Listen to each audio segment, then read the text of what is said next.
तो सबसे पहले शुरुआत में भंवर को ही सही करता हूँ कि एक कोई साथ था मेरे, तो मैंने उस पर भंवर कुआं पे एक शायरी बोली थी उसके साथ कि ये भंवर कुआं ये भोला राम और तुम, शेरों शायरियाँ तमाम और तुम्हारे साथ चाय का सुकून ही अलग है, एक रोज मैं इंदौर की हसीन शाम और तुम। तो इसी के साथ नाम मेरा वेदांत चतुर्वेदी है और अपना आगे का परिचय मैं एक शायरी के माध्यम से देना चाहूँगा कि मैदानों अल्प को पाने में सफल लगता है, वहाँ से दूर रहता हूँ तो बेखबर लगता है, हर किसी को लगता है दिलकश शहर अपना, उतना ही हंसी मुझे अपना टीकमगढ़ लगता है। मैं टीकमगढ़ का रहने वाला हूँ। कोई था मेरे साथ जो अब नहीं है, जिसके चक्कर में ये शायरी वायरी लिखने लगा हूँ, तो क्या ही कर सकते हैं। अब उसी के नाम एक शायरी सुनाना चाहूँगा कि हाल मेरा क्या रहा तुम्हारे बाद, यह किसी ने तो तुम्हें बताया होगा, भला ये राज भी बेवफाई तुमसे कैसे किसी ने छुपाया होगा।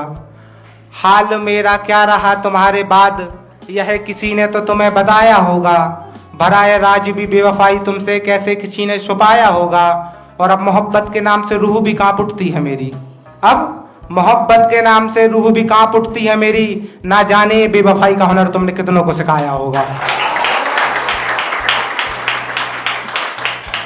तो बस एक दिन मैं इमेजिन कर रहा था कि अगर मैं, जैसे अपन लड़कों के साथ स्पेशली क्या होता है, लड़के कभी मूव ऑन नहीं कर पाते हैं, तो मैं सोचता हूँ कि मैं जब भी रहूँगा उसके ही याद में हमेशा रहूँगा। तो अगर मेरी जब उम्र 50-60 साल हो जाएगी और अगर कभी वो मुझसे टकरा गई, तो मैं सोचता हूँ कि क्या शायरी लिखूंगा। तो उस पर एक शेर लिखा था कि रफ्ता रफ्ता यादें उसकी दिमाग से मेरे गुजर रही हैं। रफ्ता रफ्ता के मायने होते हैं धीरे धीरे, कि रफ्ता रफ्ता यादें उसकी दिमाग से मेरे गुजर रही हैं, कैसा इत्तेफाक है वो मेरे सामने सीढ़ियों से उतर रही है, और आज भी हंसी है वह पहले की तरह, सच ही तो कहता हूँ मैं उम्र उसके सामने से बन तमाशा गुजर रही है। तो जो पसंदीदा शख्स होता है वो हमेशा हसीन होता है, भले ही वो कैसा हो। तो जब हम लोगों की बातचीत हुआ करती थी, तो एक टाइम के बाद होता है जब सामने वाले को कोई दूसरा मिल जाता है, तो उसके बातचीत करने में अलग फर्क समझ में आने लगता है। तो एक दिन मैं ऐसे ही बात कर रहा था, तो वो लड़ाई करने के उद्देश्य से मुझसे बात करने लगी, तो मैंने उस पर एक शेर बोला था कि बर्ताव बदला बदला लग रहा है तुम्हारा आजकल, बर्ताव बदला बदला लग रहा है तुम्हारा आजकल, यह मुझसे ना खुशी की वजह है या तुम्हें कोई अगला लग रहा है आजकल। एक और शेर है कि खुशी खुशी इंतकाम हो जाएगा अगर थोड़ा और इंतजाम हो जाएगा। इंतजाम लड़के स्पेशली समझ गए होंगे, जितने लोग समझ गए उनके चेहरे पे मुस्कान अब दिख रही है मुझे, और जो नहीं समझे वो अभी नादान है शायद, कि खुशी खुशी इंतकाम हो जाएगा अगर थोड़ा और इंतजाम हो जाएगा। उर्दू में एक शब्द है असरार इश्क, असरार इश्क के मायने होते हैं छिपा हुआ प्यार, हिडन लव। असरार इश्क का इजहार भरे बाजार करना तुम, बेहतर होगा फैसला सरेआम हो जाएगा, कि बेहतर होगा फैसला सरेआम हो जाएगा।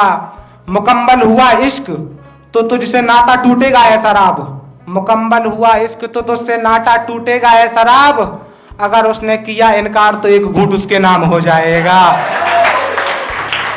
अगर उसने किया इनकार तो एक घूंट उसके नाम हो जाएगा।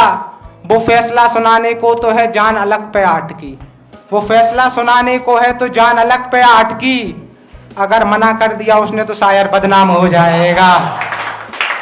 बस एक अंतिम शेर है, उसके साथ विदा लेना चाहूंगा कि तेरा दीदार दिल को कुछ इस कदर लगता है, बगैर माँ के बेटे को जैसे घर लगता है, सहम जाता है दिल इसका अंजाम सोचकर, सहम जाता है दिल इसका अंजाम सोचकर, मसला ये भी है कि तेरी तस्वीरों को देखने में अब डर लगता है। इसी के साथ बहुत बहुत धन्यवाद। ये मेरा फर्स्ट इवेंट है तो थोड़ा नर्वस था मैं, बाकी जो भी गलती माफ कीजिए।